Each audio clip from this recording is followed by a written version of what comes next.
It's a historic day for a storied arena and an emotional day for anyone who's competed on the gymnastics floor at St. John Arena.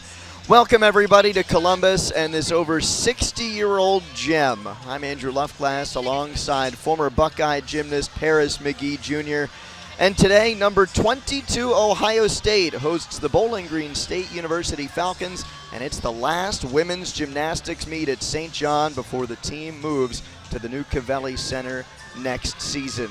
Welcome inside the sparkling new Covelli Center in Columbus, Ohio, as the Buckeyes open the 2020 season against the NC State Wolfpack. Thanks for joining us today on BTN Plus. I'm Andrew Luftglass with former Ohio State gymnast Janelle McClelland, who isn't harboring any resentment or jealousy at all that she missed this facility by 1 year. Oh, no, not at all. Here's Alexis Hankins. We circled her at the top of this rotation. 9-9 last week, her first career event title in the tri-meet.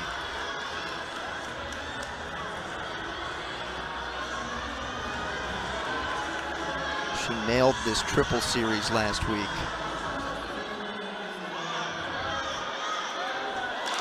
And she does it again with a back handspring, layout, step out, layout, step out. This is Kira Kaczynski, the senior, rounding out the floor for West Virginia.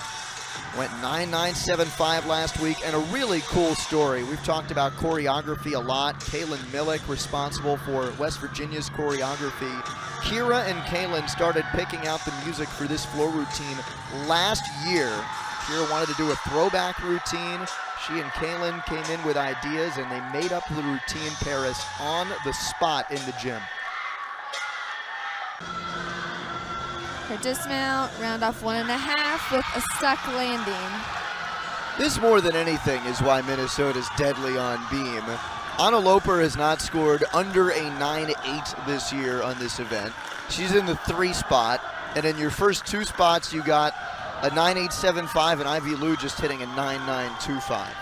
Yeah, those are huge scores, especially on beam, as the final rotation of the competition. And that's usually supposed to be a detriment. I mean, you're the road team and you finish on beam. It's usually the toughest apparatus, and it's an advantage for them. Yeah, beam on the road, I think ending on it is one of the hardest events, but for Minnesota, I think it's probably the exact opposite. Now Danica Abanto, she has such a fun, groovy floor routine. Here comes Giovanna East. We mentioned before, she had minor shoulder surgery in the fall.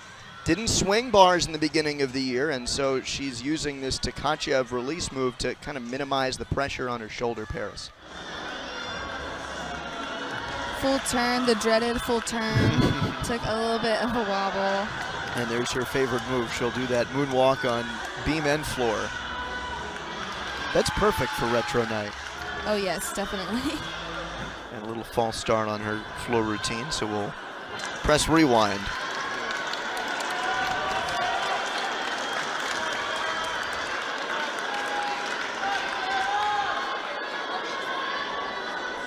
It's retro night, so they actually have to physically press rewind and roll the tape all the way back.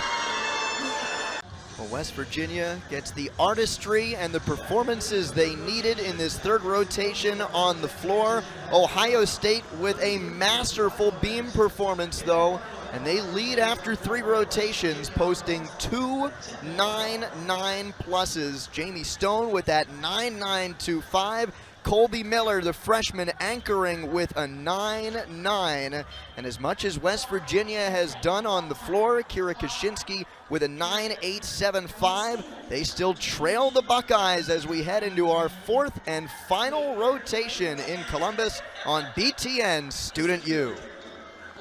So the last event title the Buckeyes need to earn a clean sweep of these 4 events this afternoon is anything 9.875 or better in their last 2 floor exercises between Jamie Stone, who's up now, and Olivia Apley, who will finish off. And remember, Jamie, last week's Big 5 champion on the floor. Yes, and I think that if she hits this routine, she is going to take this floor title. I love this music.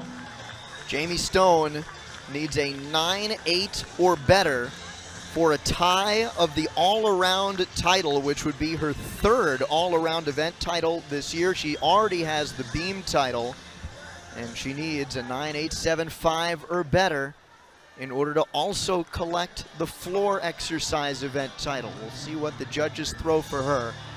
And she has a quick chat with the anchor for the Buckeyes, Olivia Apley. I believe that floor routine was definitely better than a 9.8. I know it was better than a 9.8. So I think the question is really, is she going to take that floor title away from West Virginia? And she does with a huge 9.95. Not only does she take the floor title, but now she has the all-around title.